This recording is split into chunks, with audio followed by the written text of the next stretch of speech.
Hello everyone, कैसे आप सभी लोग। यार आज जो है ना हम लोग एनसीईआरटी में हम बात करेंगे हेलो एल्केन और हेलो एरिन्स का। इससे पहले जो है ना हम लोग हाइड्रोकार्बन खत्म कर चुके हैं पूरा का पूरा फुल्ली एनसीईआरटी से। एमीन्स खत्म कर चुके हैं, उसके बाद हम पॉलीमर खत्म कर चुके हैं और केमिस्ट्री इन एवरीडे लाइफ खत्म कर चुके हैं। तो ये सारा चीज जो है ना हम अभी तक में खत्म कर चुके हैं। आज हम बात करेंगे हेलो एल्केन और हेलो एरिन की। तो यदि आप लोग पहले का ये लेक्चर नहीं देखे हैं तो आप लोग देख लीजिएगा। रियलिटी कहता हूं कि बहुत बहुत बहुत फायदा करेगा।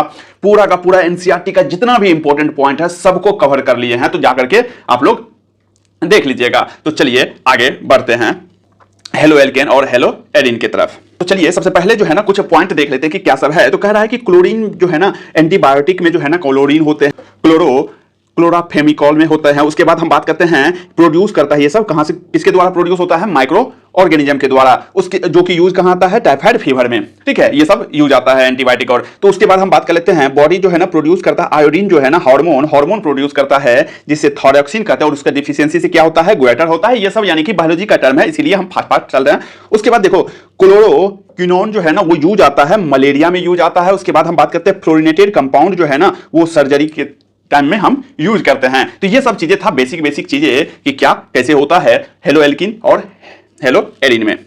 अब यहां पे है क्लासिफिकेशन। तो हम क्लासिफिकेशन कैसे करेंगे, तो देखिए एक हैलाइड लगा हुआ है तो उससे हम मोनो हैलाइड कह देंगे। एल्केन है तो उसके बाद दो हैलाइड लगा हुआ है तो डाई हैलाइड कह देंगे, तीन हैलाइड लगा हुआ है तो ट्राई हैलाइड कह देंगे। तो ये सब आप खुद से देख लीजिएगा। हम पहले ही बता चुके हैं कि नोमेनक्लेचर और आइसोमेरिज्म हम पूरा का पूरा बहुत अच्छे से पढ़ा दिए हैं, वो आप लोग देख लीजिएगा। हम आगे चलते हैं। उसके बाद जो है ना प्राइमरी हैलाइड किसको कहते हैं, तो जब एक कार्बन से हम बात कर लेते हैं जुड़ा हुआ हो प्राइमरी कार्बन से तो हम बात करते हैं उसे प्राइमरी हैलाइड कहते हैं। जब वो सेकेंडरी कार्बन से एक कार्बन के साथ साथ दो को हैलाइड जुड़ा हुआ एल्काइल ग्रुप जुड़ा हुआ है तो ये सेकेंडरी हैलाइड हो जाएगा। सेकेंडरी कार्बन से जुड़ा हुआ है तो सेकेंडरी हैलाइड हो जाएगा। टर्सरी कार्बन से जुड़ा हुआ है तो वो टर्सरी हैलाइड हो जाएगा। ठीक है, उसके बाद हम बात करेंगे एलाइलिक हैलाइड क्या होता है। तो एलाइलिक की यदि बात कर लेते हैं ना, डबल बॉन्ड के जस्ट बगल वाले कार्बन से जब हैलाइड लगा हो तो उसे हम एलाइलिक हाइड्राइड कहते हैं। जैसे यहां पे देखिए डबल बॉन्ड है, डबल बॉन्ड के जस्ट बगल वाला कार्बन है उससे ये देखिए हैलाइड जुड़ा हुआ है। तो यानी कि हम क्या बोले कि डबल बॉन्ड के बगल वाले कार्बन से डबल बॉन्ड के बगल वाले कार्बन पे जब हैलाइड जुड़ा हो तो उसे हम एलाइलिक हैलाइड कहते हैं। जैसे देखिए यहां पे डबल बॉन्ड है, डबल बॉन्ड के बगल वाले कार्बन है उससे हैलाइड जुड़ा हुआ है तो उसे हम एलाइलिक हैलाइड कह देते हैं। तो और जिस हैलाइड से जुड़ा हुआ है, जिस हैलाइड से जुड़ा हुआ कार्बन है, यानी कि हैलाइड जिस कार्बन से जुड़ा हुआ है उसे हम एलाइलिक कार्बन कह देते हैं, उसे हम एलाइलिक कार्बन भी कहते हैं। ठीक है, और उससे जो हैलाइड जुड़ा हुआ है उसे हम एलाइलिक हैलाइड कह देंगे। ठीक है, अब बात करेंगे बेंजाइलिक हैलाइड। तो यार बेंजाइलिक होता क्या है, तो हम जानते हैं कि बेंजीन रिंग के बाद जो है ना ये होता है बेंजाइलिक, और यदि यहां पे इसके साथ यदि जुड़ा हुआ होगा हैलाइड तो उसे हम बेंजाइलिक हैलाइड कह देते हैं। ठीक है, यानी कि sp3 कार्बन के साथ। तो जैसे देखो ये बेंजीन रिंग है, यहां पे CH2 है, उसके साथ X जुड़ गया तो ये हो गया बेंजाइलिक हैलाइड। ठीक है, चलिए आगे देखते हैं। अब जो है ना एक तो हो गया एलाइलिक, अब एक होता है विनाइलिक। विनाइलिक हैलाइड क्या होता है, तो विनाइलिक हैलाइड वो होता है ना जब C डबल बॉन्ड C है उसी के साथ हैलाइड जुड़ा हो, जब उसी के साथ हैलाइड जुड़ा हुआ ना डबल बॉन्ड के साथ ही तो उसे हम विनाइलिक हैलाइड कह देते हैं। जैसे देखिए ये डबल बॉन्ड है उसके साथ X जुड़ा हुआ है, डबल बॉन्ड है उसके साथ X जुड़ा हुआ है तो ये सब हो जाएगा विनाइलिक हैलाइड। ठीक है, उसके बाद एराइल हैलाइड क्या होता है, तो एराइल का मतलब क्या होता है यार, बेंजीन रिंग, यानी कि रिंग जो है ना एरोमेटिक कंपाउंड जो है ना उससे डायरेक्ट एक्स जुड़ा हो तो उसे हम बात कर लेते हैं एराइलिक हैलाइड कह देते हैं। एराइल हैलाइड जैसे देखिए यहां पे बेंजीन है, डायरेक्ट एक्स जुड़ा हुआ, बेंजीन रिंग है, डायरेक्ट एक्स जुड़ा हुआ। ठीक है, एरोमेटिक रिंग के साथ एक्स जुड़ा हो तो उसे हम एराइल हैलाइड कहते हैं। अब नोमेनक्लेचर की बात कर लेते हैं, तो बताओ कि इसका जो है ना क्या नाम होगा। इसको जो है ना एन प्रोपाइल ब्रोमाइड कहते हैं, या हम बात कर लेते हैं यूपीएससी नेम पूछेगा तो जिधर से सब्स्टिट्यूएंट रहता है 1 2 3 करते हैं तो 1 ब्रोमो प्रोपेन बन जाएगा। तो इस तरीके से आप लोग नोमेनक्लेचर देख लीजिएगा। अब हम बात करेंगे कि नेचर ऑफ CX बॉन्ड क्या होता है। नेचर ऑफ CX बॉन्ड क्या होता है, तो देखिए हेलोजन एटम जो है ना, जो हेलोजन एटम होता है नाम क्या है, CX बॉन्ड। X वाला क्या है, हेलोजन है। हेलोजन जो है ना हम जानते हैं क्या है, मोर इलेक्ट्रोनिगेटिव है, ये जानते हैं। C क्या है, लेस इलेक्ट्रोनिगेटिव है, ये तो मुझे पता है, C लेस इलेक्ट्रोनिगेटिव है। तो यहां पे देखिए मोर इलेक्ट्रोनिगेटिव जो है ना हेलोजन हो गया और लेस इलेक्ट्रोनिगेटिव कार्बन हो गया। तो अब बताओ जो ज्यादा इलेक्ट्रोनिगेटिव होता है उस पे कौन सा चार्ज आता है, उस पे हम बात कर लेते हैं निगेटिव चार्ज आ जाता है, यानी कि पार्शियल निगेटिव। और जो लेस इलेक्ट्रोनिगेटिव होता है उस पे कौन सा चार्ज आता है, तो उस पे हम जानते हैं पार्शियल पॉजिटिव चार्ज आ जाएगा। तो यानी कि इसी तरीका से जो है ना इससे मोर इलेक्ट्रोनिगेटिव पे नेगेटिव चार्ज आएगा और लेस इलेक्ट्रोनिगेटिव पे पॉजिटिव चार्ज आता है। तो यही चीजें यहां पे लिखा हुआ है कि एल्काइल हैलाइड में पोलराइज हो जाता है, यानी कि पोलराइजेशन हो जाता है, यानी कि प्लस माइनस है तो यहां पे पोलराइज तो होगा ही। पोलराइज हो जाने के कारण जो है ना जो लेस इलेक्ट्रोनिगेटिव है कार्बन है उस पे पॉजिटिव चार्ज आ जाता है, पार्शियल पॉजिटिव, और जो मोर इलेक्ट्रोनिगेटिव हेलोजन है उस पे पार्शियल नेगेटिव चार्ज आ जाता है। जैसे यहां पे एक एग्जांपल से समझाया हुआ है कि देखिए कार्बन है पार्शियल पॉजिटिव चार्ज, हेलोजन है पार्शियल नेगेटिव चार्ज आ जाता है। ठीक है। अब देखो कार्बन हेलोजन बॉन्ड जो है ना, जैसे जैसे हम नीचे जाएंगे हेलोजन फैमिली में, नीचे फ्लोरीन क्लोरीन ब्रोमीन आयोडीन, तो वैसे वैसे साइज बढ़ता है, साइज बढ़ेगा तो लेंथ भी बढ़ेगा। ठीक है, तो सबसे छोटा कौन हो जाता है साइज में, तो फ्लोरीन हो जाता है, और सबसे बड़ा कौन हो जाता है, तो हम बात कर लेते हैं आयोडीन हो जाता है। तो कार्बन फ्लोरीन और कार्बन आयोडीन की यदि बात कर लेते हैं तो ये चलते रहता है, इंक्रीज करता है टॉप टू बॉटम जाने पे। ठीक है, तो इसी हिसाब से जो है ना अभी हम क्या देखें कि पोलराइज हो जाता है, तो पोलराइज होने के कारण जो है ना हम पोलैरिटी देखेंगे कि डायपोल मूवमेंट देखेंगे कि क्या होता है, और ये इंपॉर्टेंट भी है। अब देखो यहां पे हम 1 2 3 से डिनोट कर दिए हैं कि CH3F है, Cl है, Br है, I है। अब बताओ लेंथ की यदि बात कर लेते हैं तो हम अभी अभी बताए थे नीचे जाने पे लेंथ इंक्रीज होगा, बिल्कुल सही बात है, लेंथ नीचे जाने पे इंक्रीज होगा, इसको कोई दिक्कत नहीं है, याद करने का जरूरत ही नहीं है, नीचे जाने पे इंक्रीज होगा, वो हम भी जानते हैं। एंथैल्पी की यदि बात कर लेते हैं तो आप जानते हो कि ऊपर में जिसका लेंथ छोटा होता है, छोटा वो तोड़ने में ज्यादा समय लगता है, लंबा चीज को तोड़ने में ज्यादा समय नहीं लगता है। तो CX बॉन्ड एंथैल्पी की यदि बात कर लेते हैं तो F वाला का ज्यादा होगा, नीचे वाले का कम होगा। सबसे इंपॉर्टेंट है डायपोल मोमेंट। डायपोल मोमेंट याद भी रखना है आप लोग को कि डायपोल मोमेंट क्या होगा। तो मेरे दोस्त देखो डायपोल मोमेंट जो है ना आपके हिसाब से ये होना चाहिए ना कि यार इसका मोर इलेक्ट्रोनेगेटिव है और ये सब तो सब सेम ही है कार्बन वाला, तो जो ज्यादा इलेक्ट्रोनेगेटिव वो ज्यादा डायपोल लगाएगा। लेकिन यहां पे जो ऑर्डर दिया हुआ है ना मेरे दोस्त, ऑर्डर दिया हुआ है क्लोरीन वाले का ज्यादा होता है dipole moment as compare to fluorine से, फ्लोरीन से भी ज्यादा क्लोरीन वाले का होता है। तो यही तो ध्यान रखना है कि क्लोरीन का ज्यादा होता है फ्लोरीन से, तो ये बहुत इंपॉर्टेंट है, आप ध्यान रख सकते हैं। इसका ऑर्डर हम लिख दिए हैं 2 1 3 4, यानी कि क्लोरीन फिर फ्लोरीन फिर ब्रोमीन फिर आयोडीन, इस तरीका से चलेगा। ठीक है, तो ये ध्यान रखना है और इसमें कुछ नहीं है खास। अब हम बात करेंगे method of preparation of halo alkane में। सबसे पहले उसमें पढ़ेंगे फ्रॉम एल्कोहल, एल्कोहल से। ठीक है, एल्कोहल से जो है ना हम हेलो एल्केन बनाते हैं। तो सबसे पहले यहां पे देखते हैं, देखिए यहां पे अभी जो हमें नीचे पढ़ेंगे ना वो पहले पढ़ लेने के बाद ये यदि थ्योरी पढ़ेंगे ना तो सारा का सारा क्लियर हो जाएगा। ठीक है, लेकिन फिर भी हम थोड़ा थोड़ा बता देते हैं। सबसे पहले नीचे पढ़ लेते हैं, उसके बाद शुरू करेंगे। चलिए देखिए सीधी बात है ना कि जब हमें एल्कोहल से हेलो एल्केन बनाना है तो यानी कि एल्कोहल है, यहां पे ROH है, इसको HCl ZnCl2 के प्रेजेंस में जब हम रिएक्शन करवाएंगे तो आपको हम बार बार कहते हैं, और पूरे ऑर्गेनिक में एक चीज कान खोल के सुन लीजिए, पूरे ऑर्गेनिक में एक चीज जान लीजिए, जहां पानी निकलेगा, जहां पानी निकालना है, आप लोग तो एक्सपर्ट हैं ही, जहां पानी निकालना है वहां पे पानी निकाल देना है, पानी निकालने में शर्माना नहीं है, जब मन करे जहां ऑर्गेनिक में पानी निकलने वाला सिचुएशन हो पानी निकाल देना है। यदि कहीं कहीं जो है ना NH3 भी निकलेगा और HCl तो ढेर सारा निकला था, तो यानी कि पूरा का पूरा जो है ना तेजाब, ठीक है, तो पानी निकलेगा या तो एसिड निकलेगा। ठीक है, और NH3 भी कहीं कहीं निकलता है, तो कोशिश करना है कि जहां भी वाटर निकले वहां निकाल देना है पूरे ऑर्गेनिक केमिस्ट्री में, और जो प्रोडक्ट बनेगा उसमें बना देना है, जैसे अभी हम बता देते हैं। जैसे यहां पे देखिए OH है, देखिए OH और H का पानी निकल रहा है H2O, और बचा क्या H और Cl, तो जो बचा वो लिख दीजिए और पानी निकाल दीजिए। हम सीधा बात करेंगे। आप यदि बात कर लेते हैं ROH की, ROH जो है ना NaBr HSO4, अरे HSO4 में H प्लस और HSO4 ये हो जाएगा माइनस, तो क्या हो जाएगा यहां पे R प्लस हो जाता है, यहां पे माइनस, इसको छोड़ो ना R प्लस माइनस को, OHH पानी निकल गया, NaHSO4 ये इधर चले जाएगा, और जो अभी हम क्या बना रहे हैं हेलो एल्केन बना रहा है, और Br को क्या जोड़ देंगे RBr NHSO4 और पानी निकाल दिए। ठीक है, चलिए आगे देखते हैं। यहां पे 3 मोल है, हम बात कर लेते हैं ROH का। 3 मॉलिक्यूल यदि ROH का है और PX3 से रिएक्शन करवाएंगे तो कुछ मत करना, X तो जोड़ ही देंगे, तो 3 मॉलिक्यूल ऑफ RX बन जाएगा। अब P है, फास्फोरस है, तो फास्फोरस के हिसाब से आप सोचो ना क्या बनेगा, 3 है, यहां पे फास्फोरस कितना है ऑक्सीडेशन स्टेट +3, तो 3 वाला फास्फोरस का बना दो ना एसिड, तो यानी कि H3PO3 में देखो तो फास्फोरस का 3 है ऑक्सीडेशन स्टेट, तो 3 वाला तो ये बन गया, H3PO3 बन गया, बस हो गया खत्म। अच्छा X इसमें क्या हो सकता है, क्लोरीन और ब्रोमीन। आप कहोगे कि भैया आयोडीन का कहीं चर्चा नहीं कर रहे हैं, अभी करेंगे आयोडीन का चर्चा, आयोडीन कुछ स्पेशल केस बनाता है। ठीक है, तो ज्यादातर जो है ना क्लोरीन और ब्रोमीन ही होता है। अब यहां पे देखो ROH और PCl5, ROH PCl5, एक Cl तो 5 Cl है, तो उसमें से एक Cl तो आ जाएगा RCl के साथ। ठीक है, और हम बात कर लेते हैं फास्फोरस जो है ना ऑक्सीजन के साथ POCl3, 3 Cl जो है ना POCl3 बना लेगा, और एक Cl जो है ना ये हाइड्रोजन के साथ HCl बना लेगा। आपको क्या बोले थे, यदि वाटर नहीं निकल रहा है तो यहां पे देखो H तो है नहीं, एक्स्ट्रा नहीं है तो क्या निकालेंगे HCl। ठीक है, ये इंपॉर्टेंट भी है, ये आपको ध्यान रखना भी है कि ये इंपॉर्टेंट रिएक्शन है। ठीक है, उसके बाद देखते हैं यहां पे ROH की यदि बात कर लेते हैं, रेड फास्फोरस, ये भी इंपॉर्टेंट है आपको। ठीक है, रेड फास्फोरस X2 की यदि बात करें, और ये X2 क्या हो सकता है, Br2I2 हो सकता है। देखो रेड फास्फोरस जब भी ROH के साथ रिएक्शन करवाएंगे तो RX बन जाएगा।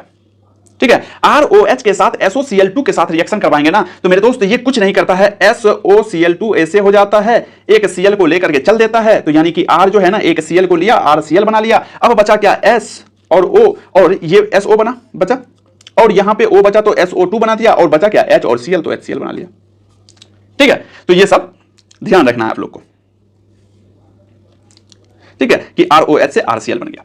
तो बस मेथड ऑफ प्रिपरेशन यही था यार कि एल्कोहल से हमें हेलो एल्केन्स बनाना है। अब देखो, अब हम बात करते हैं कि गुड इल्ड जो है ना RI का क्यों कब आएगा। तो देखो, जब हम गुड इल्ड RI का ऑब्टेन करते हैं तो हीटिंग करते हैं alcohol with sodium and potassium iodide. यहां पे देखो, गुड इल्ड ऑफ RI में भी ऑब्टेन, जब ऑब्टेन करेंगे ना तो उसको हम हीट करेंगे alcohol with sodium potassium iodide के साथ जब करेंगे ना तो 95% ऑर्थोफॉस्फोरिक एसिड। आप कहोगे कि ये कहीं ना कहीं सुना हुआ है, तो कल ही तो पढ़ाए थे एमीन चैप्टर में, पिछले लेक्चर में एमीन में पढ़ाए थे ना ऑर्थोफॉस्फोरिक एसिड, जो कि फॉस्फोरिक एसिड बना लेता है पोटेशियम आयोडाइड KI के साथ रिएक्शन करके। तो आपको पहले भी पढ़ाए थे कि KI के साथ रिएक्शन जो है ना ज्यादा आसानी से करता है, आई जाकर के आसानी से जुड़ता है। तो ये ध्यान रखना है आप लोग को। ठीक है, उसके बाद order of reactivity of alcohol की यदि बात कर लेते हैं तो एल्कोहल का ऑर्डर ऑफ रिएक्टिविटी क्या होता है, 3 डिग्री, 2 डिग्री, 1 डिग्री होता है। पूरे के पूरे इस समरी में यही था। ठीक है, तो ये सब रिएक्शन अब बहुत आसान है, कोई दिक्कत है नहीं। चलिए आगे देखते हैं। अब बताओ, यहां पे ये सब चीजें पढ़ाए हुए हैं कि free radical halogenation, free radical जो हुआ था हाइड्रोकार्बन में पढ़ाए थे। तो हाइड्रोकार्बन आप लोग जाकर के देख लीजिएगा, 1 घंटे के अंदर पूरा का पूरा हाइड्रोकार्बन कंप्लीट, यार कोई नहीं करेगा पूरा का पूरा एनसीईआरटी का एक लाइन। तो आप लोग जो है ना फ्री रेडिकल हेलोजिनेशन जाकर के देख लीजिएगा, बहुत अच्छे से पढ़ाए थे। देखिए यहां पे लिखा हुआ भी है कि जाकर के क्लास 11 में देख लेना है हाइड्रोकार्बन चैप्टर में।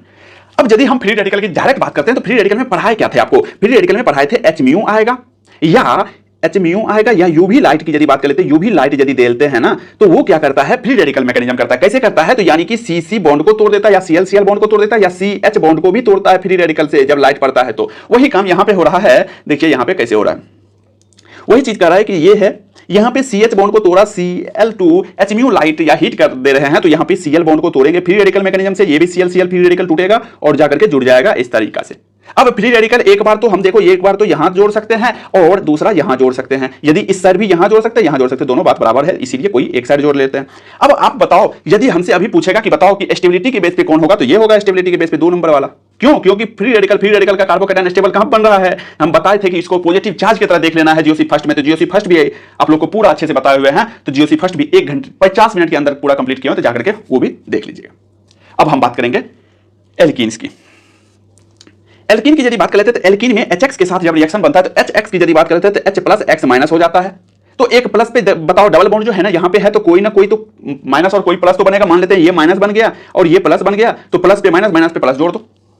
या हम बात कर लेते हैं यदि ये इधर चले जाता, यदि ये इधर चले जाता, कहीं भी भेज सकते हैं, अभी तो ये सिमेट्रिकल है, यहां जाता तो यहां पे माइनस चार्ज आ जाता और यहां पे प्लस चार्ज आ जाता, तो माइनस को प्लस, प्लस के माइनस पे भेज दो।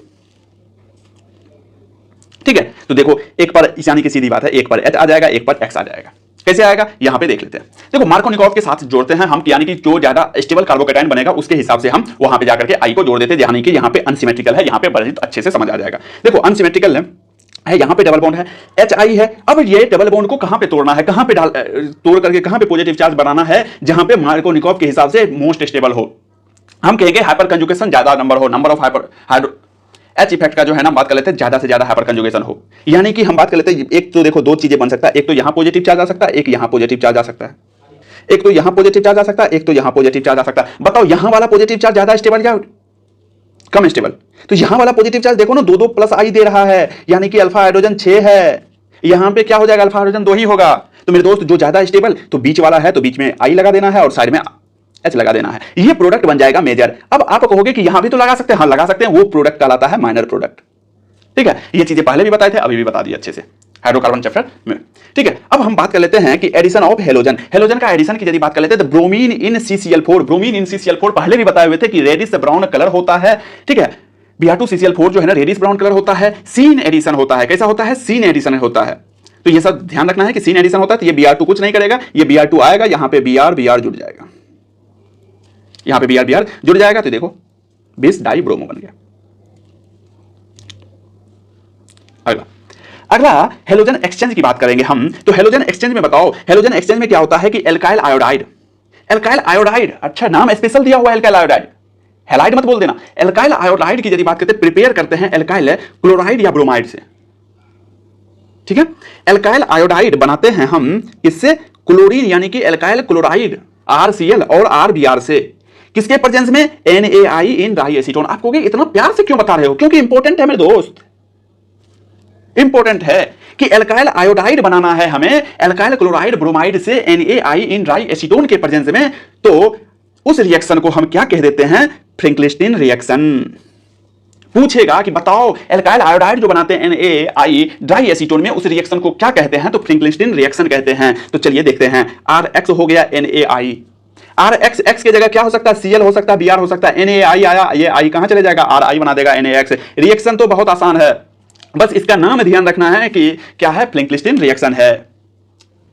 ठीक है। अब जो है ना NaCl NaBr की यदि बात कर लेते हैं तो देखो ये फॉरवर्ड रिएक्शन करता है, और ये जो है ना किसके हिसाब से चल रहा है? ली चैटेरियल प्रिंसिपल के हिसाब से चल रहा है, जो कि आप लोग को फिजिकल में केमिकल इक्विलिब्रियम में पढ़ने के लिए है, तो वहां पे भी देख लीजिएगा। ली चैटेरियल ज्यादा बाहर है नहीं, ठीक है, उसके हिसाब से चलता है। अब जो हम बात कर लेते हैं, यदि हमको फ्लोराइड सिंथेसाइज करवाना है, हमको फ्लोराइड सिंथेसाइज करवाना है तो क्या करेंगे? यानी कि कह रहा है कि सिंथेसाइज ऑफ एल्काइल फ्लोराइड, तो heat and alkyl chloride bromide की यदि बात करते हैं मेटेलिक फ्लोराइड के साथ, किसके प्रेजेंस में? मेटेलिक फ्लोराइड के प्रेजेंस में जब हम बात कर लेते हैं, हीट करेंगे तो तब जो है एल्काइल क्लोराइड ब्रोमाइड जो है ना एल्काइल फ्लोराइड बनाएगा। और जैसे यहां पे देखो मेटेलिक फ्लोराइड का मतलब क्या हो गया? AgF हो या Hg2F2 हो, COF2 हो, SbF3 हो, तो ये सब जो है ना मेटेलिक फ्लोराइड के प्रेजेंस में जब यदि मेटेलिक फ्लोराइड के प्रेजेंस में यदि हम रिएक्शन करवाएंगे ना, तो वो रिएक्शन आसानी से फ्लोराइड बना देगा। और ये भी इंपॉर्टेंट है। आप कहोगे किस बात के लिए इंपॉर्टेंट है? ये पूछेगा कि बताओ जब हम बात कर लेते हैं क्लोराइड ब्रोमाइड से, जब हम फ्लोराइड बनाते हैं मेटेलिक फ्लोराइड के हिसाब से, तो उस रिएक्शन को क्या कहते हैं? तो उस रिएक्शन को कहते हैं स्वाट रिएक्शन। ठीक है, यानी कि Br आया, AgF आया, ये F चले गया और AgBr बन गया PBT। ठीक है, चलिए आगे देखते हैं। प्रिपरेशन ऑफ है हेलो एरीन की बात कर लेते हैं। सबसे पहले यहां पे देखते हैं इलेक्ट्रोफिलिक सब्स्टिट्यूशन।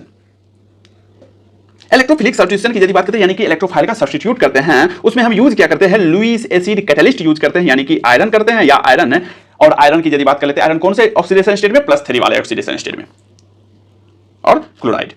यानी कि हम बात कर लेते हैं सीधी, यदि हम डायरेक्ट रिएक्शन पे आए तो CH3 यानी कि बेंजाइल वाला बन गया। उसके बाद X2 की यदि बात कर लेते हैं, और CH3 यहां पे आया तो क्या बन गया? टोलिन। और यदि X2 की यदि बात करते हैं Fe डार्क में, Fe डार्क की यदि बात कर लेते हैं तो ये क्या करेगा? हम आपको डायरेक्ट आंसर बताएं तो देखिए CH3 क्या लगाता है? +I, ठीक है, और +H कहां लगता है? ऑर्थो और पैरा पे लगता है। और यदि +H लगा रहा है तो यहां पे ऑर्थो और पैरा पे क्या आ जाएगा? माइनस।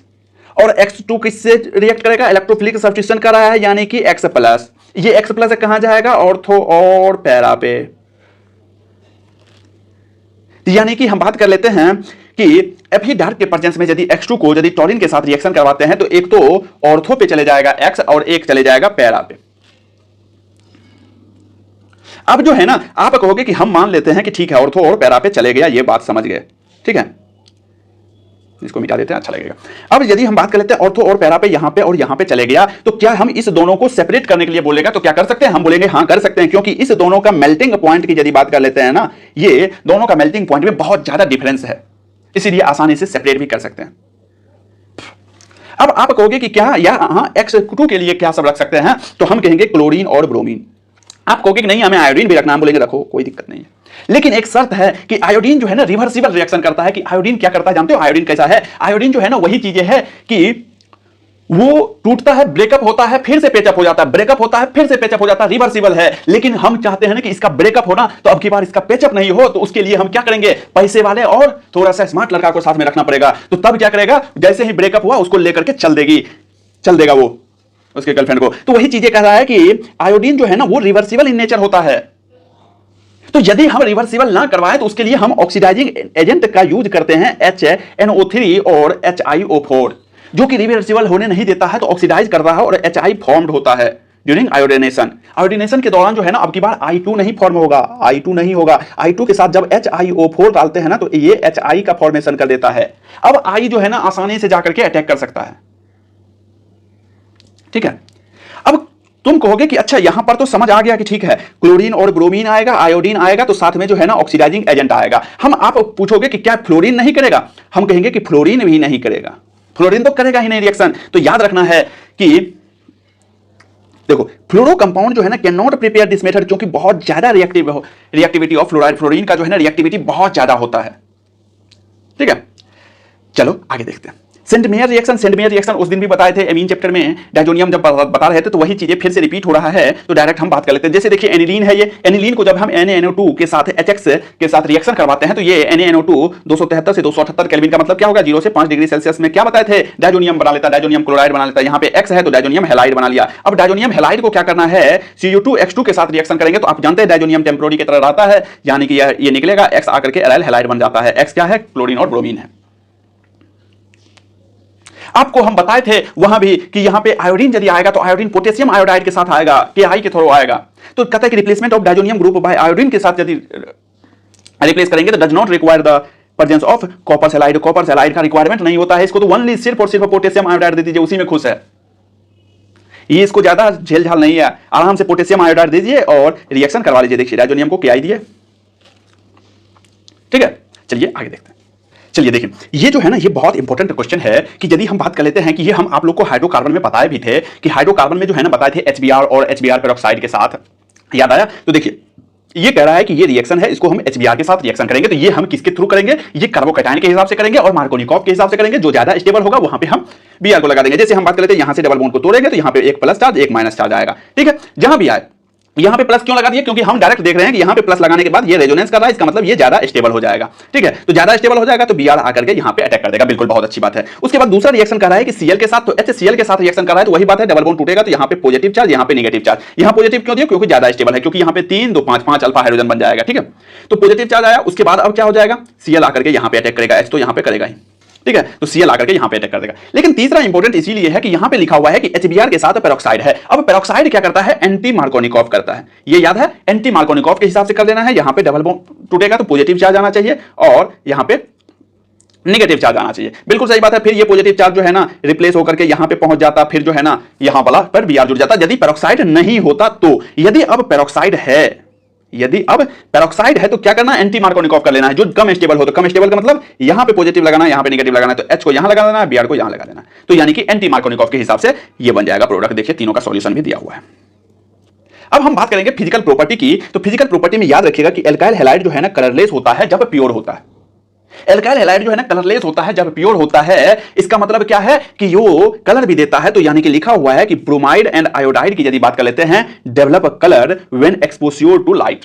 जब लाइट को एक्सपोज्योर करते हैं ना, एक्सपोज करते हैं, यानी कि ब्रोमाइड एंड आयोडाइड जो है ना कलर डेवलप करता है जब लाइट उस पर एक्सपोज करते हैं ना, तो तब उसमें कलर डेवलप होता है।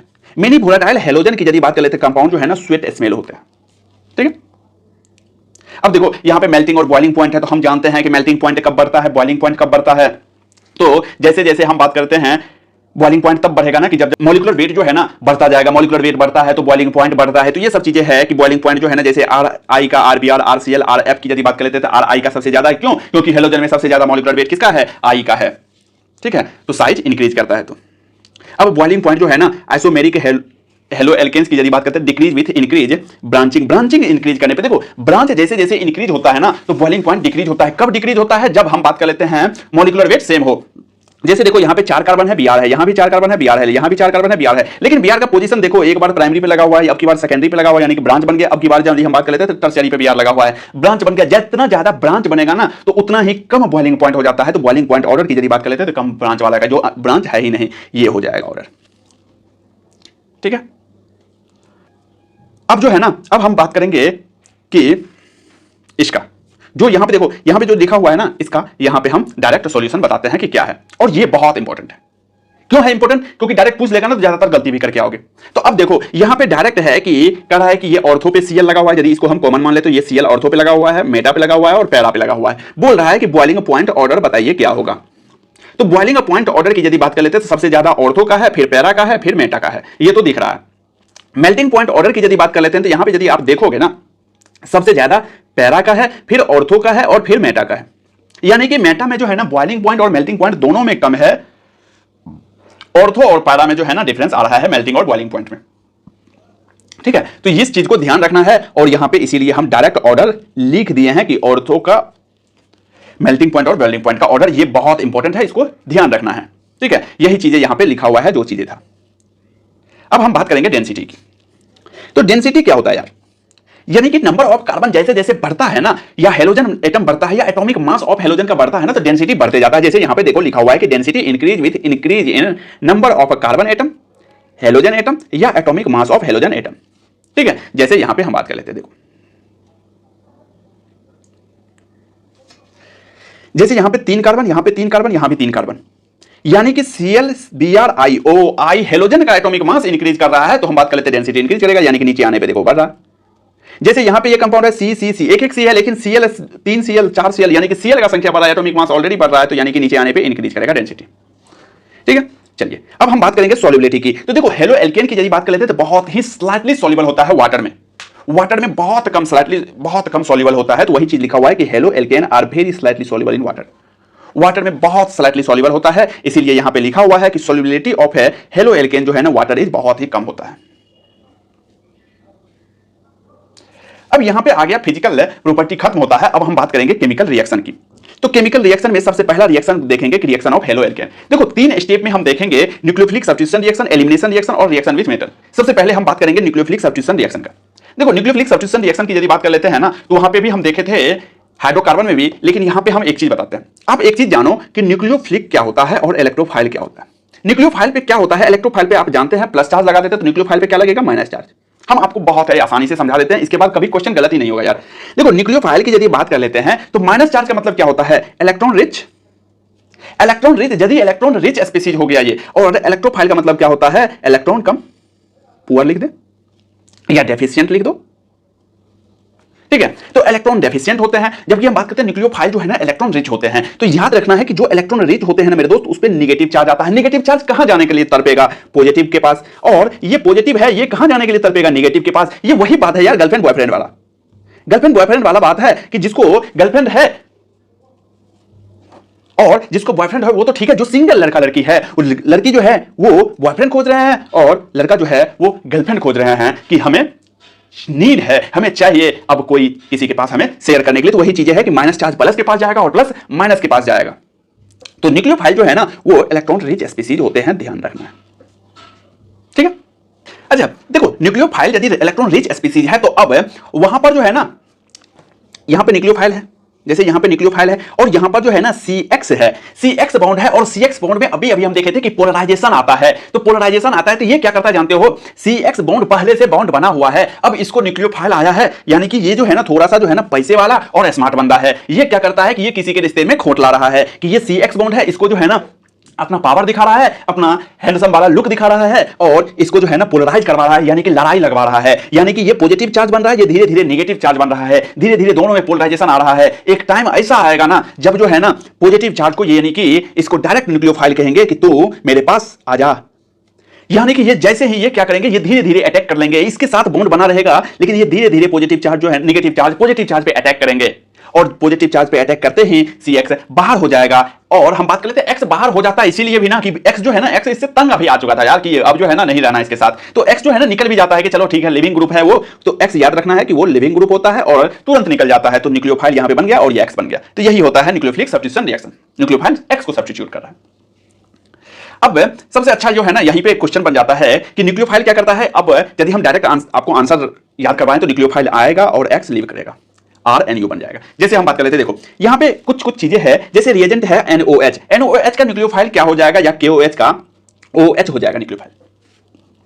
जैसे वाटर की यदि बात कर लेते हैं तो वाटर रिएजेंट यदि है तो वाटर का न्यूक्लियोफाइल कंप्लीटली वाटर होता है। वाटर हमेशा जो है ना पहले फुल्ली अटैक करता है, उसके बाद प्रोटोनेट करता है, H+ को रिलीज करता है। ठीक है, तो याद रखना है कि कुछ कुछ मॉलिक्यूल होते हैं जो डायरेक्ट अटैक करता है। न्यूक्लियोफाइल यदि पूछेगा कि बताओ वाटर का न्यूक्लियोफाइल क्या होगा, तो कंप्लीटली वाटर होगा।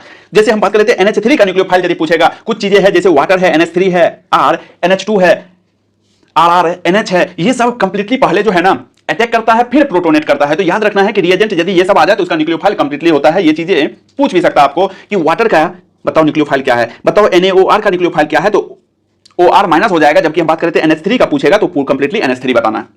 अब ये तो बात होगी। अब देखो ये न्यूक्लियोफाइल है और यहां पे है R पॉजिटिव चार्ज इसके पास। अब यदि ये R पॉजिटिव चार्ज है तो मेरे दोस्त सब जो है ना बॉन्ड यहां से बनाएगा, R पॉजिटिव चार्ज है तो सब जो है ना इसके साथ बॉन्ड बना लेगा, सब बॉन्ड बना लेगा, बॉन्ड बना लेगा, बॉन्ड बनाएगा इसी तरीका से। तो अब देखो ये क्या बन रहा है,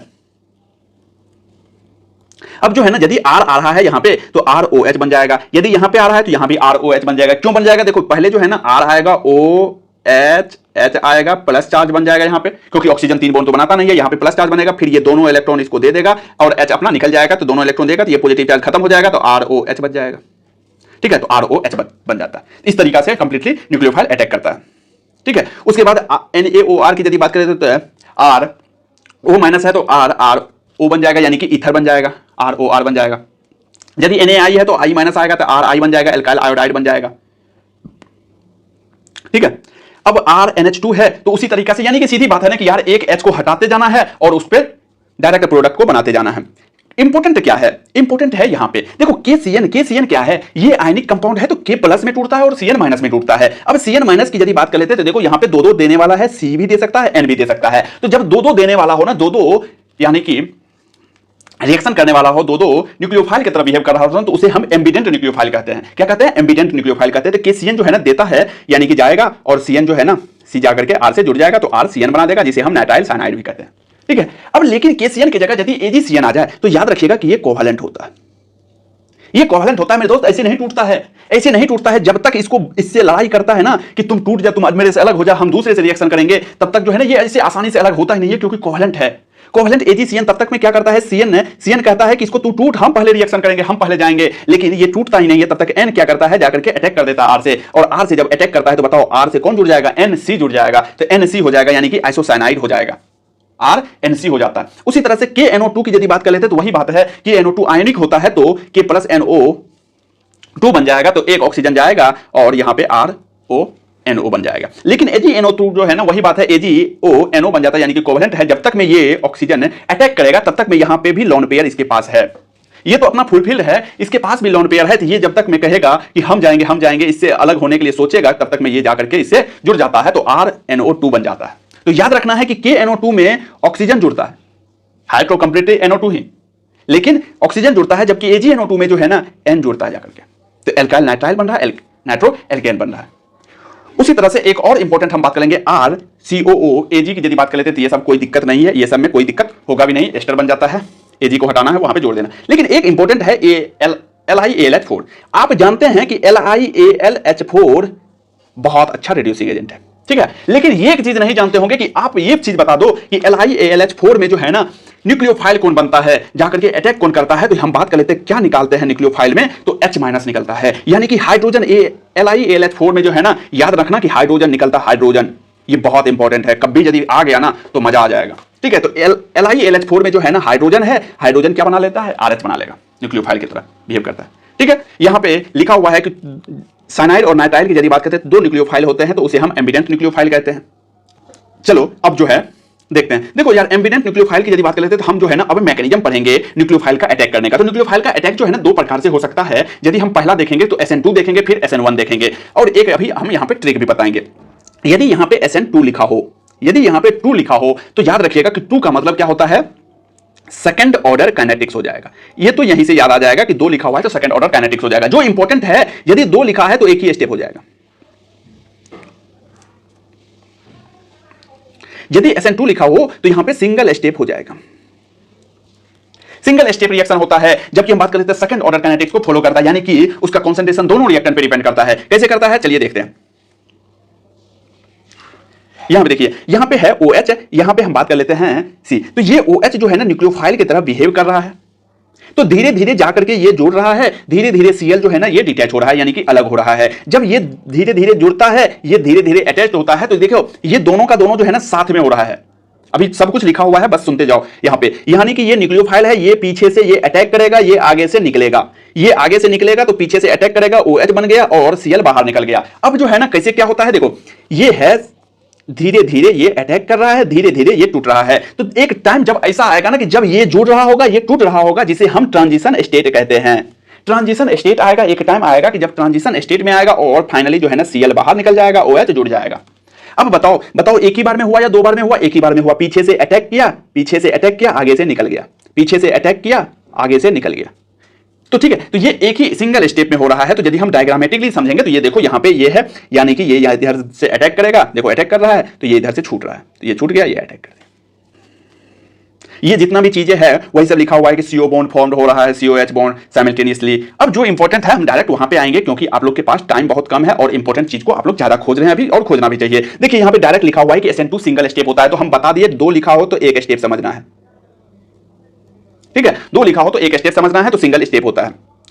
और कोई इंटरमीडिएट नहीं हुआ, ट्रांजिशन स्टेट बना था, इंटरमीडिएट प्रोडक्ट नहीं बना। इंटरमीडिएट कब बनता है? जब 2 स्टेप में होता, ठीक है, अभी बताएंगे 2 स्टेप में कौन होता है, ठीक है। तो वो यानी कि ट्रांजिशन स्टेट बना था। और एक चीज और बताओ यहां पे, एक चीज बताओ यहां पे कि बताओ इस कार्बन के साथ जो है ना कितना बॉन्ड अभी बना हुआ है ट्रांजिशन स्टेट में। तो ट्रांजिशन स्टेट में जो है ना बताओ कितना बॉन्ड बना है, 1 2 3 4 5। ओहो, यानी कि इससे 5 बॉन्ड बना हुआ है मेरे भाई, 5 बॉन्ड बना हुआ है एक कार्बन से 5 बॉन्ड। ये तो संभव नहीं है, ट्रांजिशन स्टेट इसीलिए बहुत ही कम समय के लिए रहता है और निकल जाता है। देखो यही चीज यहां पे लिखा हुआ है कि ट्रांजिशन स्टेट जो है ना, ट्रांजिशन स्टेट में कार्बन जो है ना साइमल्टेनियसली बॉन्डेड जो होता था 5 एटम से बॉन्डेड होता है, ठीक है, 5 एटम से बॉन्डेड होता है। एक चीज और पूछेंगे यहां पे, अब बताओ, पूरा का पूरा यही डायग्राम से ही मजा ला देंगे। देखो यहां पे क्या हो रहा है, बैक साइड से अटैक हो रहा है, पीछे से अटैक हो रहा है। यदि हम मान लेते हैं ना कि इसका आर है, हम नहीं जानते अभी रियलिटी, इसका हम मान लेते हैं आर है, तो बताओ अब जो बैक साइड से अटैक होगा और ये Cl निकलेगा, तो यहां पे क्या बन गया, ये देखो तो यहां पे बन गया OH बन गया है, यानी कि यहां पर उल्टा हो गया है। तो यानी कि R यदि यहां था तो यहां पे क्या S बन सकता है? हाँ यार उल्टा हो गया, कॉन्फ़िगरेशन हम आइसोमेरिज्म में देख लीजिएगा तो वहां पे, तो यानी कि हम मान लेते हैं ये S बन गया, यानी कि उल्टा की बात कर लेते हैं, मिरर बन रहा है, यानी कि बैक साइड से अटैक कर रहा है तो यहां से इधर से जुड़ जाएगा। तो वही चीज यहां पे लिखा हुआ है, वही चीज लिखा हुआ है कि रिजल्ट जो है ना कॉन्फ़िगरेशन का इन्वर्टेड हो जाता है। कॉन्फ़िगरेशन में यदि एक R होगा तो दूसरा S हो जाएगा, इन्वर्जन ऑफ कॉन्फ़िगरेशन हो जाता है। तो यहां पे SN2 जो है बहुत अच्छे तरीके से समझ में आ गया होगा। अब एक चीज बताओ, अब जो है ना हम अभी क्या बोले थे कि बैक साइड से अटैक करता है और सिंगल स्टेप होता है। तो सिंगल स्टेप कहां पे हो सकता है ऐसा काम, जहां क्राउड ज्यादा नहीं हो, जहां बल्कि ग्रुप ज्यादा नहीं हो, तो यानी कि वहां हो सकता है जहां पतले दुबले हो, जहां की कम भीड़े हो। तो यानी कि हम कह सकते हैं कि 1 डिग्री 2 डिग्री और 3 डिग्री की यदि बात कर लेते हैं, वहां पे हैलाइड था तो 1 degree halide, 2 degree halide, 3 degree halide में, तो हम कह सकते हैं कि SN2 जो है वो 1 डिग्री में ज्यादा होगा, 2 डिग्री में कम, उससे कम 3 डिग्री में होगा। तो SN2 का ये ऑर्डर याद रखना है, पूछता है या कहीं कहीं आ जाएगा कि SN2 किस में फास्ट होगा, बहुत बार क्वेश्चन आया हुआ है, तो याद रखिएगा कि जहां पे कम बल्कि हो।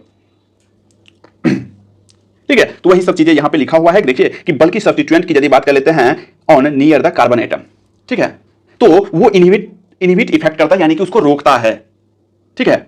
मोस्ट रेडियली की यदि बात करते हैं, एल्काइल हैलाइड की यदि बात करते हैं, मिथाइल हैलाइड यानी कि 1 डिग्री वाला, 1 डिग्री से भी कम, यानी कि CH3X वाला, यहां पर तो क्राउड हाई ही नहीं बल्कि हाई ही नहीं, तो मिथाइल एल्काइल बोल रहा है कि react most rapidly SN2 reaction करता है। क्यों करता है? क्योंकि वहां पे बल्कि ग्रुप नहीं है, वहां पे क्राउड नहीं है, तो आसानी से SN2 बहुत ही इजीली तरीका से होगा, ठीक है। और जहां पे हम बात करते हैं अब हेलोजन की यदि बात कर लेते हैं, तो वही चीज बोला है कि ओनली 3 स्मॉल हाइड्रोजन एटम की यदि बात कर लेते हैं तो वहां पे ज्यादा आसानी से होता है यदि टर्सरी हैलाइड आ जाए। अब बताओ यहां पे यदि C था, H है मान लेते हैं, ठीक है, और यहां पे X था। अब यानी कि H की जगह यदि हम बात कर लेते हैं, यहां भी C आ जाए, यहां भी C आ जाए और यहां भी C आ जाए, यानी कि 3 डिग्री हैलाइड की बात कर रहा है। 3 डिग्री हैलाइड की बात कर लेते हैं तो 3 डिग्री हैलाइड में क्या हो जाएगा, SN2 कम हो जाएगा, क्योंकि बल्कि ग्रुप जो है ना वहां पे रोकेगा, उसको अटैक करने से, OH को अटैक करने से रोकेगा कि मत कर अटैक, ठीक है। तो यानी कि हम बात कर सकते हैं यहां पे कि बल्कि ग्रुप जो है ना अप्रोच करता, रोकता है, लेस रिएक्टिव होता है। तो यहां पे देखो ऑर्डर यहां पे लिखा हुआ है कि रिएक्टिविटी ऑर्डर की यदि बात कर लेते हैं तो प्राइमरी हैलाइड का सबसे ज्यादा होता है, सेकेंडरी हैलाइड, टर्सरी हैलाइड बहुत इंपॉर्टेंट है, ध्यान रखिएगा, बहुत जगह यूज आएगा, डायरेक्ट पूछे या ना पूछे लेकिन यूज आएगा। अब हम SN2 खत्म होता है, SN1 की बात कर लेते हैं। अब SN1 में यदि नाम में ही 1 है तो समझ जाइएगा 2 स्टेप होगा, नाम में 1 है तो सिंगल काइनेटिक्स होगा, फर्स्ट ऑर्डर काइनेटिक्स होगा। तो यहां पे देखो लिखा हुआ है सब कुछ कि SN1 reaction generally carried out polar protic solvent like water, alcohol, acidic acid, ठीक है। Tertiary butyl bromide and hydroxyl ion yield tertiary butyl alcohol, यानी कि 3 डिग्री क्यों बोल रहा है अभी बताएंगे। ये फॉलोड करता है first order kinetics. First order kinetics का मतलब कंसंट्रेशन ओनली 1 रिएक्टेंट को देखता है कंसंट्रेशन, ठीक है। कैसे कर रहा है, या देखो ये 3 डिग्री Br है, OH है, यहां पे Br को पहले हटाएगा, यहां पे प्लस चार्ज आएगा, प्लस चार्ज जब आ जाएगा फिर OH इस पे अटैक करेगा, फिर ये प्रोडक्ट बनाएगा, और यही है SN1। यानी कि 2 स्टेप में हुआ, नहीं समझे 2 स्टेप में कैसे हुआ, 2 स्टेप में कैसे हुआ यहां पे देखते हैं। देखो जैसे H3 का होल ट्वाइस C Br की यदि बात करते हैं, पहला स्टेप में क्या हो गया कि Br को अलग किया, Br को अलग किया तो यहां पे पॉजिटिव चार्ज आया। फर्स्ट स्टेप तो पॉजिटिव चार्ज आया। अब देखेंगे यहां पे पॉजिटिव चार्ज, तो अब जब पॉजिटिव चार्ज आया तो जीओसी फर्स्ट याद करना कि जो जितना ज्यादा स्टेबल वो उतना अच्छा प्रोडक्ट बनाएगा। तो स्टेबल कौन होता है? 3 डिग्री कार्बन वाला ज्यादा स्टेबल, क्योंकि यहां पे देखो ना 3 3 3 6 3 9 अल्फा हाइड्रोजन है, तो अल्फा हाइड्रोजन 9 है मेरे दोस्त, यहां पर तो और ज्यादा स्टेबल है। तो अभी बताएंगे इसका ऑर्डर भी। तो पॉजिटिव चार्ज आ गया। अब इस पॉजिटिव चार्ज से OH अटैक जब करता है तो उसे हम सेकंड स्टेप कहते हैं। लेकिन एक बात बताओ, ठीक है, ये OH ज्यादा अपने आप को समझता है कि हम जो है ना किसी को भी अपने जाल में फंसा लेंगे, लेकिन मेरे दोस्त इतना आसानी से क्या टूटने दे देगा? इतना आसानी से तो टूटेगा नहीं, धीरे धीरे टूटेगा, कि धीरे धीरे लड़ाई करवाएगा, धीरे धीरे जो है ना गलतफहमी पैदा करवाएगा, फिर जो है ना ब्रेकअप करवाएगा। तो ब्रेकअप करवाएगा तो क्या होगा? धीरे धीरे ये टूटता है। यदि ये धीरे धीरे टूटेगा तो यानी कि स्लो स्लो टूटेगा, कुछ दिन टाइम लगता है ब्रेकअप करवाने में, फिर ना ये जाकर के अटैक करेगा और अपने तरफ उसके बाबू को ले लेते हैं। तो याद रखिएगा कि फर्स्ट स्टेप RDS होता है, रेट डिटरमाइनिंग स्टेप होता है, या हम कह सकते हैं कि फर्स्ट स्टेप जो है ना स्लो स्टेप होता है।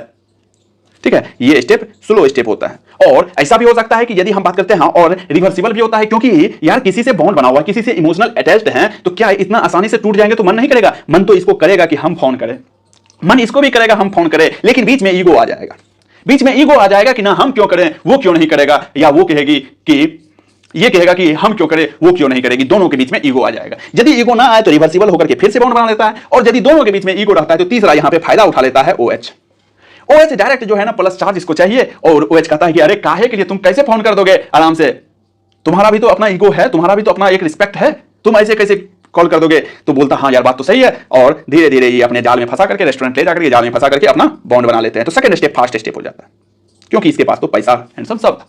ठीक है, अब देखो यहां पे लिखा हुआ सब कुछ कि फर्स्ट स्टेप जो है ना स्लोएस्ट स्टेप होता है। रेट ऑफ रिएक्शन डिपेंड करता है स्लोएस्ट स्टेप पे, RDS पे। ठीक है, उसके बाद हम बात करते हैं rate of reaction depends only on concentration of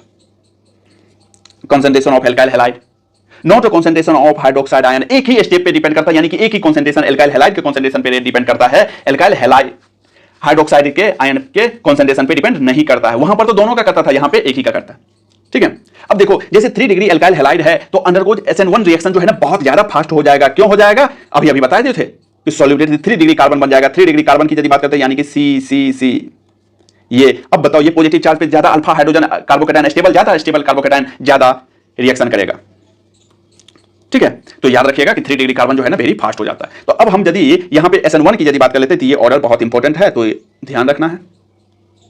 ठीक है, कि SN1 में यदि हम बात कर लेते हैं तो SN1 में 3 डिग्री 2 डिग्री 1 डिग्री हैलाइड की यदि बात करेंगे, और SN2 में 1 डिग्री 2 डिग्री 3 डिग्री उल्टा, यानी कि जितना ज्यादा क्राउड होगा बल्कि होगा 3 डिग्री हैलाइड SN1 करेंगे, और SN1 और SN2 को ऐसे ध्यान रखेंगे। यानी कि सीधी बात है, जहां पे सिंगल स्टेप है ना, जहां पे एक ही बार SN2 दो है तो एक ही स्टेप, तो SN2 में सिंगल स्टेप है तो यहां पे क्या चाहिए? भीड़ भड़का नहीं चाहिए, जल्दी से शादी करना है, इसको जल्दी से बाबू बनाना है। लेकिन यहां पे SN1 है ना तो इसको आसानी से होगा, लेकिन भीड़ भड़का में जाता है, जहां पे जो है ना ज्यादा भीड़ हो, डायरेक्ट ये जो है ना एकदम हीरोइन और पे फोकस करता है, आराम से भीड़ है तो कोई बात नहीं, हम वही फोकस करेंगे। तो 3 डिग्री पे भीड़ पे फोकस करता है। ठीक है, चलिए अब देखते हैं आगे। यहां पे एल्काइल एंड बेंजाइलिक हैलाइड की यदि बात कर लेते हैं तो शो करता है रिएक्टिव टुवर्ड SN1। क्यों करता है SN1 के टुवर्ड? यानी कि हम बात कर लेते हैं 2 स्टेप वाला, तो क्यों करता है अब देखते हैं यहां पे एलाइलिक और बेंजाइलिक हैलाइड में। तो देखो यानी कि हम बात कर लेते हैं ये है एलाइलिक, यानी कि यहां पे पॉजिटिव चार्ज आएगा, पॉजिटिव चार्ज आ रहा है तो क्या कर रहा है? रेजोनेंस कर रहा है तो स्टेबिलिटी बन रहा है। पॉजिटिव चार्ज बनाने पे ज्यादा स्टेबल बन रहा है, तो यानी कि भाई 2 स्टेप में हो गया, 2 स्टेप में हो गया तो SN1 करेगा। यहां पे बेंजाइलिक की बात कर लेते हैं, ये भी रेजोनेंस कर रहा है, 2 स्टेप में हो गया, ये भी SN1 करेगा। अब रिएक्टिविटी की यदि बात कर लेते हैं कि RI RBr RCl RF, तो बताओ RF भाई ये मोर इलेक्ट्रोनेगेटिव है, अंबानी का बेटा से फंसी हुई है, आराम से कैसे ये टूट जाएगा? तो यानी कि ये रिएक्शन बहुत ही कम रिएक्टिव होगा। यानी कि RI की यदि बात कर लेते हैं, ये सेट जी है, ये टूटते रहता है, तो सबसे ज्यादा रिएक्टिव RI होगा, RBr RCl RF।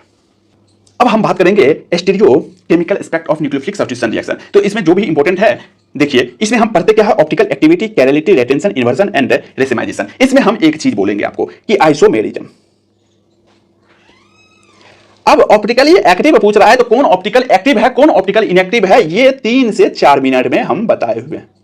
आपको यहां पे हम नहीं बताएंगे, यहां पे आप जाकर के वहां पे देख लीजिएगा कि कौन एनांसियोमर है, डायस्टीरियोमर है, बहुत कुछ बताए हुए हैं। करीब 20 से 25 मिनट में पूरा आइसोमेरिज्म खत्म कर हो जाएगा, तो जाकर के वहां पे आप लोग देख लीजिएगा और बहुत मजा आ जाएगा। ठीक है, लेकिन आप कहोगे कि नहीं भैया यहां पे बता दो, तो देखो आप जो है ना इसको रीड कर लेना पूरे के पूरे को, और यदि इंपॉर्टेंट जो लगेगा उसको टिक कर लेना। ठीक है, जैसे हम बात कर लेते हैं एंगल प्लेन पोलराइज लाइट होता है, फिर डेविएट करता है तो डेक्स्ट्रो होता है, लिवो होता है, ठीक है, उसी को ऑप्टिकली एक्टिव कहते हैं। जो डेक्स्ट्रो होता है उसको प्लस से सिंबल डिनोट करते हैं, या क्लॉकवाइज होता है तो डेक्स्ट्रो कहते हैं, एंटी क्लॉकवाइज है तो लीवो कहते हैं। तो ये सब चीजें रहता है, तो वहां पे हम बहुत अच्छे से बताए हुए हैं, यहाँ पे टाइम बर्बाद नहीं करेंगे। जितना देर में इसको आपको बताएंगे उससे अच्छा तरीका से वहां पे आपका सॉल्व हो जाएगा, बहुत अच्छे तरीका से, तो आप लोग वहां पे देख लीजिएगा। ठीक है, 50-50% को जो है ना रेसिमाइजेशन कहते हैं। ठीक है, रेसमिक मिक्सचर वाला तो वो प्रोडक्ट जो है ना ऑप्टिकली इनएक्टिव होता है। ये सब कुछ बताए हुए हैं, तो एक बार देख लीजिएगा। अब चलिए यहां पे से देखते हैं SN2 की यदि रिएक्शन जो है ना ऑप्टिकली एक्टिव हैलाइड की बात करें तो optically active halide accomplished by inversion of configuration inversion होता है, आप देख चुके हैं। लेकिन SN1 वाला क्या करता है? SN1 वाला रेसमिक मिक्सचर कहता है। SN1 वाला क्या करता है? रेसमिक मिक्सचर करता है। एक 2015 में आया हुआ है कि इन्वर्जन और रिटेंशन की यदि बात कर लेते हैं तो इन्वर्जन मोर होता है रिटेंशन से। ठीक है, तो ये क्वेश्चन 2015 में आया हुआ है। SN1 रिएक्शन जो है ना अकम्प्लिश्ड बाय रेसिमाइजेशन के द्वारा अकम्प्लिश्ड होता है ऑप्टिकली एक्टिव एल्काइल हैलाइड। ठीक है, जैसे कैसे करता है रेसिमाइजेशन? तो अब देखो, अभी हम क्या बताएं कि SN2 जो है ना वो इन्वर्जन कॉन्फिगरेशन करता है तो वो बैक से मारता है। लेकिन SN1 में क्या हो जाता है कि भाई पॉजिटिव कार्बोकैटायन बना। अब कार्बोकैटायन बना तो ये देखो यहाँ पे अच्छे तरीके से बताया हुआ है 3 डिग्री में कि यानी कि ये भी खाली है और ये भी खाली है। एक बार जो है ना ऊपर से अटैक, ये ऊपर नीचे है, यानी कि अंदर बाहर है, अंदर बाहर है। तो एक बार अंदर से अटैक करेगा, एक बार बाहर से अटैक करेगा, दोनों तरफ से जाकर के OH कर सकता है। यदि एक बार हम बात कर लेते हैं ये बाहर मान लेते हैं तो हम बात कर लेते हैं ये बन गया, एक बार अंदर मान लेते हैं तो ये बन गया। तो मेरे दोस्त दोनों प्रोडक्ट बना रहा है, 50% ये भी बना रहा है और 50% ये भी बना रहा है, रेसिमाइजेशन हो रहा है। ठीक है, तो SN1 जो है रेसमिक मिक्सचर करता है, याद रखिएगा रेसिमाइजेशन। अब हम बात करेंगे एलिमिनेशन रिएक्शन की। एलिमिनेशन रिएक्शन की यदि बात कर लेते हैं तो when halo alkane with beta hydrogen, बहुत अच्छा, with halo alkane with beta hydrogen atom में हीट करेंगे। जब उसको हीट करते हैं तो alcoholic solution of potassium hydroxide. तो अब देखो यहां पे कैसे डायरेक्ट करते हैं, यानी कि ये कार्बन है, ये कार्बन है, जिस कार्बन अल्फा कार्बन से हेलोजन जुड़ा हुआ होगा और बीटा कार्बन पर एक हाइड्रोजन होना चाहिए। अब क्या करता है, इसके जो है बेस के प्रेजेंस में एलिमिनेशन कैसे होता है, इसको बेस के प्रेजेंस में ये बेस क्या करता है, ये हाइड्रोजन पे अटैक करता है और हाइड्रोजन को लेकर चले जाता है।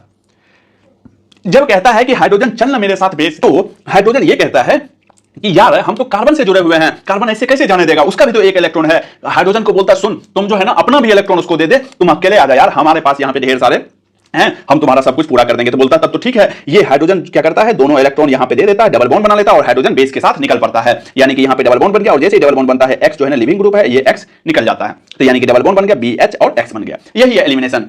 तो एलिमिनेशन में जब भी बोलेगा तो याद रखिएगा बीटा हाइड्रोजन को हटाता है, बीटा कार्बन पे जो हाइड्रोजन होगा उसे बीटा हाइड्रोजन कहता है, बीटा हाइड्रोजन को एलिमिनेट करता है। जैसे यहां पे देखिए लिखा हुआ है, कहता है कि रिजल्ट एल्कीन बनता है, एल्कीन फॉर्म होता है और बीटा हाइड्रोजन है atom involve in elimination. Elimination में बीटा हाइड्रोजन इन्वॉल्व होता है, तो इसे हम बीटा एलिमिनेशन भी कहते हैं। वन एल्कीन फॉर्म होता है जब मेजर प्रोडक्ट में, और पहली बार इसको जो देखा था उसको सेटजेफ देखा था, जो कि एक रशियन केमिस्ट्रिस्ट थे। तो अब ये सेटजेफ जब देखा था तो सेटजेफ ने एक रूल बना दिया था कि डाई हाइड्रो हेलोजिनेशन रिएक्शन होता है, यानी कि सीधी बात है कि वहां पर जो है ना हाइड्रोजन हटाएंगे जहां पे स्टेबल प्रोडक्ट बनता है। यानी कि एलिमिनेशन वहां से करना है जहां पे स्टेबल प्रोडक्ट बनता है। जैसे यहां पे Br है मेरे दोस्त, और यहां पे हाइड्रोजन है और यहां भी हाइड्रोजन है। अब ये कह रहा है कि यदि यहां से हाइड्रोजन हटाओगे तो मेरे दोस्त यहां पे डबल बॉन्ड आएगा, और यदि यहां से हाइड्रोजन हटाओगे तो यहां पे डबल बॉन्ड आएगा। अब बताओ कौन सा डबल बॉन्ड ज्यादा स्टेबल, ये डबल बॉन्ड देखो ना, अल्फा हाइड्रोजन ज्यादा, ये डबल बॉन्ड से अल्फा हाइड्रोजन इतना ही, 2 ही। तो यानी कि यहां पे यदि डबल बॉन्ड बना है तो अल्फा हाइड्रोजन 2 ही है, और यहां पे यदि डबल बॉन्ड बना है तो अल्फा हाइड्रोजन यहां पे 5 है। तो बताओ कौन ज्यादा स्टेबल, ये वाला ज्यादा स्टेबल है ना, कौन वाला, ये वाला ज्यादा स्टेबल है। तो यानी कि हम कह सकते हैं कि सेटजेफ यही चीज बोला कि वही स्टेबल होगा जो वही पर डबल बॉन्ड बनेगा जो ज्यादा स्टेबल होगा। तो सेटजेफ यही चीजें बोला था, एक रूल दे दिया था। तो आप कहोगे कि भैया ये तो वही चीज उसी की तरह लग रहा है, यानी कि मार्कोनिकोव एंटी मार्कोनिकोव के लिए तो जैसे जितना ज्यादा स्टेबल उतना ज्यादा मार्कोनिकोव, वही मार्कोनिकोव लगेगा, जो स्टेबल होगा वो सेटजेफ हो जाएगा। तो वही चीजें तो है, वही चीजें है मार्कोनिकोव या बस सेटजेफ कब बोलेंगे, जब एलिमिनेशन रिएक्शन जब पढ़ रहे होंगे तब जान लेंगे कि सेटजेफ और सेटजेफ वाला कब पूछा हुआ है, 2021 में पूछा हुआ है आप लोग का। ठीक है, डायरेक्ट पूछा हुआ है कि बताओ सेटजेफ रूल जो है ना कौन होता है, तो जहां पे ज्यादा डबल बॉन्ड कहां आएगा, जहां ज्यादा स्टेबल होगा, यानी कि अल्फा हाइड्रोजन ज्यादा हो। ठीक है, ये पूछा हुआ है 2021 में। अब हम बात करेंगे रिएक्शन विथ मेटल। मेटल का मतलब यानी कि हम बात करते हैं रिएक्शन जो है ना मेटल के साथ जब करेंगे तो यानी कि organometallic compound, carbon metal bond जो बनाता है उसे हम ऑर्गेनोमेटलिक कंपाउंड कहते हैं। ठीक है, ऑर्गेनोमेटलिक कंपाउंड कार्बन में जैसे हम बात कर लेते हैं RMgX यानी कि R है, Mg है, X है, जिसे हम गिंगार्ड रिएजेंट कहते हैं, और RMgX क्या है, ऑर्गेनोमेटलिक कंपाउंड है। ठीक है, जैसे हम एक एग्जांपल की यदि बात कर लेते तो यहाँ पे CH3CH2Br है, Mg के साथ ड्राई ईथर में रिएक्शन करेगा तो CH3CH2MgBr बना लेगा। क्या लगता है आप लोग को नहीं बताए थे हाइड्रोकार्बन में बताए हुए थे, एक बार वहां भी हाइड्रोकार्बन देख लीजिएगा, बहुत इंपॉर्टेंट है, इसी तरीका से बहुत अच्छे से बताए हुए। तो ड्राई ईथर की यदि बात कर लेते तो ये मैग्नीशियम जो है ना CH3CH2MgBr बन गया, और इसी को हम गिनगार रिएजेंट कर देते हैं। ये देखो इसको जो है ना हम R बोल देते हैं, MgBr, तो ये हो गया गिनगार रिएजेंट। अब देखो अच्छा एक चीज और, ये जो RMgX बना, यहाँ पे स्पेस भी है, बता देते हैं। ये RMgX जो है मेरे दोस्त, ये बता सकते हो कि कैसे टूटेगा, तो याद रखना ये बहुत इंपॉर्टेंट है, R हमेशा माइनस में टूटेगा, MgX प्लस में। अब कैसे टूटेगा देखो, हम इसको यदि डिटेल में बताएं तो अभी एनसीईआरटी भी बताइए तो हम भी बता देते हैं कि देखो सबसे पहले जो है ना RMgX, तो RMg और X अलग अलग कर दिए। बताओ कि यहाँ पे क्या है, x पे नेगेटिव चार्ज आएगा तो Mg पे क्या आ जाएगा, स्वाभाविक सी बात है पॉजिटिव चार्ज। अब बताओ इस पे नेगेटिव आ गया, इस पे पॉजिटिव आ गया, अब स्वाभाविक सी बात है कि बताओ कि यदि ये Mg पे पॉजिटिव आया है तो R पे क्या आ जाएगा, नेगेटिव। ठीक है, तो इस तरह से ध्यान रखिएगा कि R पे नेगेटिव आता है। अब यहाँ पे देखो कहता है कि गिनगार रिएजेंट कार्बन मैग्नीशियम बॉन्ड जो है ना वो कोवेलेंट एंड हाईली पोलर होता है, वो सब आयनिक नहीं, कोवेलेंट बॉन्ड होता है RMgX। ठीक है, जैसे देखो RMgX तो आयनिक होता है तो पार्शियल नेगेटिव पार्शियल पॉजिटिव, लेकिन ये पार्शियल पॉजिटिव हो गया तो ये नेगेटिव हो गया। ठीक है, तो इसीलिए R माइनस में टूटता है। RMgX में क्या हो जाएगा, R माइनस में टूटता है। ठीक है, और यहां पे क्या हो जाता है, OH, वाटर कैसे टूटेगा, OH और H, OH minus H plus, अब माइनस के पास कौन जाएगा, प्लस, तो RH बन जाता है। अब समझे, MgOXH बन जाता है। ठीक है, चलिए अगला देखते हैं। अगला जो है ना हुर्ज रिएक्शन क्या बताए थे आपको, हुर्ज रिएक्शन में आप लोग को बताए थे कि R दो मॉलिक्यूल ऑफ X होगा और Na डाईथर के साथ क्या हो जाएगा, R बन जाएगा।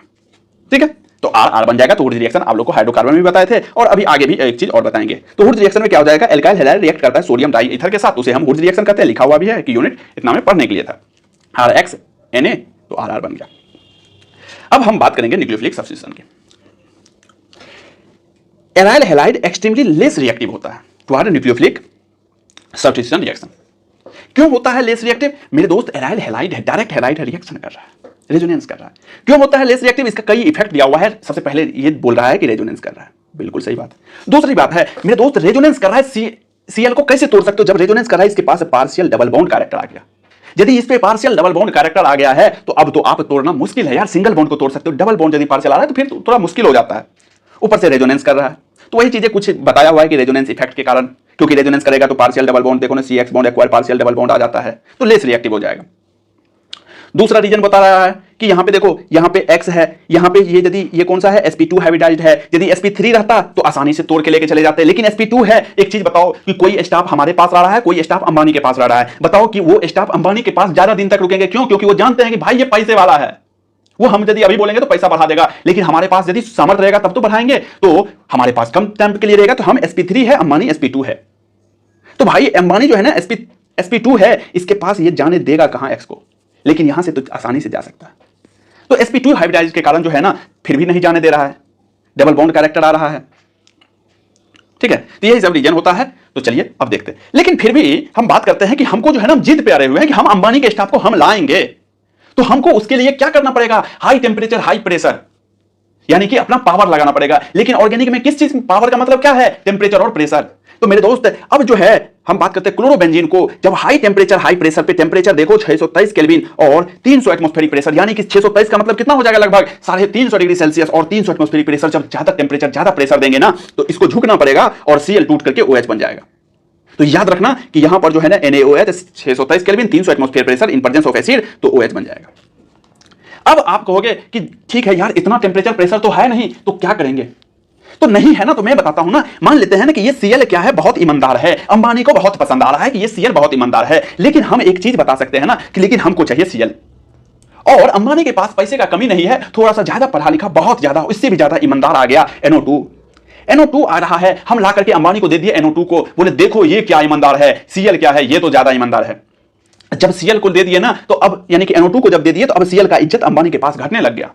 जब अंबानी के पास घटने लग गया ना तो अब हम क्या कर रहे हैं, हम यदि कम भी टेम्परेचर प्रेशर लगा रहे हैं ना तो वो कह रहा है कि भाई हमको अब बुला ले, तो अब हम ज्यादा खर्च नहीं, हम उसको पहले जो है ना उससे ज्यादा अंबानी से यदि कर रहे हैं तो अब हम ये बोलेंगे ना कि भाई अंबानी से थोड़ा सा ज्यादा पैसा देंगे, अब ज्यादा नहीं देने वाले हम।